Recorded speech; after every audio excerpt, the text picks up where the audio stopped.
Vous avez décidé de plier le genou et de demander la main de celle qui partage votre vie.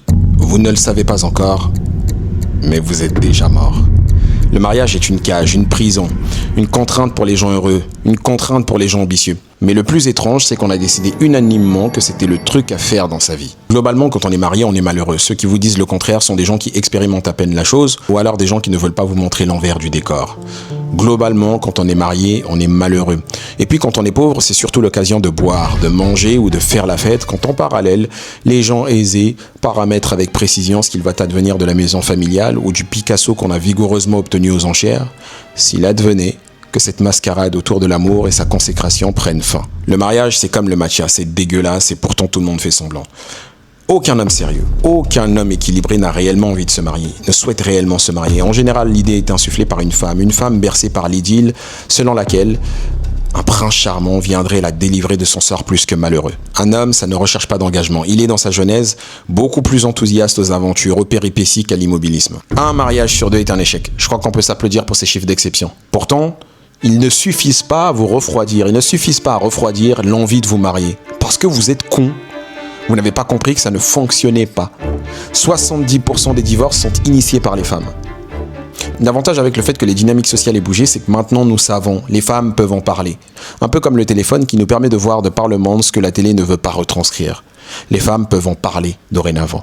Et la réalité, c'est que le mariage ne fonctionne pas. Le mariage ne sied pas plus aux femmes qu'aux hommes. Vous êtes pauvre, et donc vous allez vous marier sans contrat de mariage, comme tous les pauvres, naturellement. En même temps, vous ne possédez rien de si grand qu'il faille vous organiser. Et l'amour dans tout ça, c'est la question qui revient souvent. Qui en a quelque chose à faire de l'amour? On vit une époque où une partie de la gente féminine invite les hommes à s'engager pleinement dès la première rencontre. Offrir un birkin, offrir un spa. Qui en a quelque chose à faire de l'amour? Vous ne connaissez pas les intérêts de la personne, mais allez vendre un rein pour le premier date, allez vendre un rein pour la première rencontre. Boire un verre, échanger ne suffisent plus. Vous allez poser le genou à terre, inviter 500 personnes que vous connaissez à peine, à rire, à se moquer de l'organisation lamentable de votre mariage claqué au Aubervilliers. Et en plus, vous avez du ventre à même pas 30 ans. Disputes, sacrifices, concessions.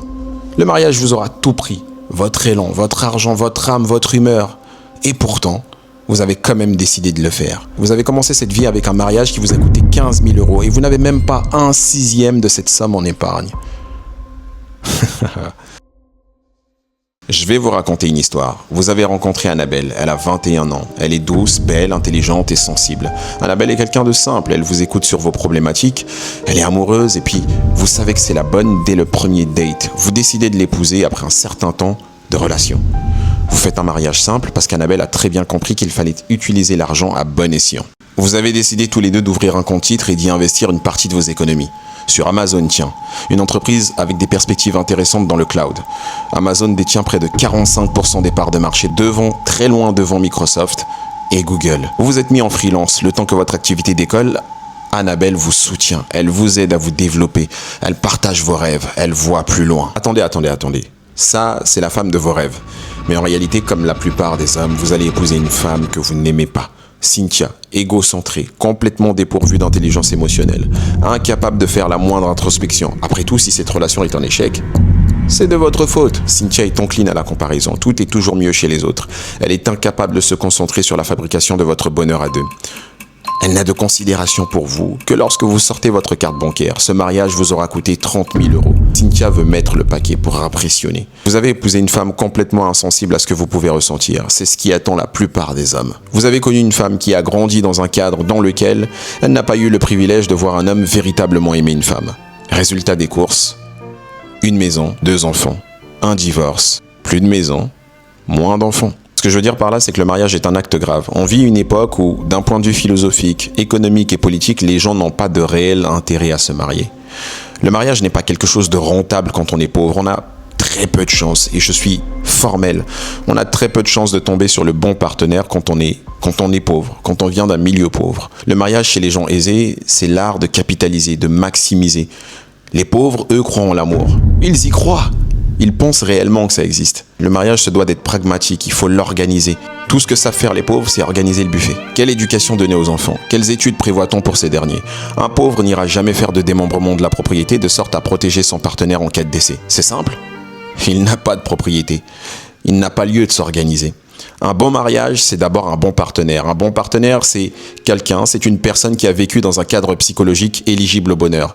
On a plus de chances de tomber sur un mauvais partenaire quand on est pauvre. On a plus de chances de tomber sur un partenaire abîmé quand on est pauvre. Père absent, détresse émotionnelle, mauvais rapport à l'argent. J'ai été avec une femme qui me disait les yeux dans les yeux, tout ce qu'il y a sur mon compte doit être dépensable. Il y a une chose qu'on ne vous dit pas sur les gens immensément riches, sur les gens confortables dans ce monde, c'est qu'ils sont maladivement radins. Comment alors construire quelque chose de solide, quelque chose de viable avec quelqu'un qui a un tel rapport à l'argent? Vous avez définitivement un mauvais rapport à l'argent. Vous allez épouser, comme la plupart des gens, quelqu'un qui a également un mauvais rapport à l'argent. Vous manquez d'éducation financière. Cliquez sur le lien en bio, je vais pouvoir vous aider. Si vous choisissez le mauvais partenaire, vous ne réussirez jamais votre vie. Si vous pensez que le mariage est une question d'amour, vous ne réussirez jamais votre vie. Le mariage est une question de calcul, le mariage est une question de troc, de capital social. On ne se marie pas par amour, on ne se marie pas parce qu'on aime quelqu'un. Le mariage est un acte politique et économique, philosophique par là même. Si vous prenez ces notions à la légère, vous ne réussirez pas votre vie.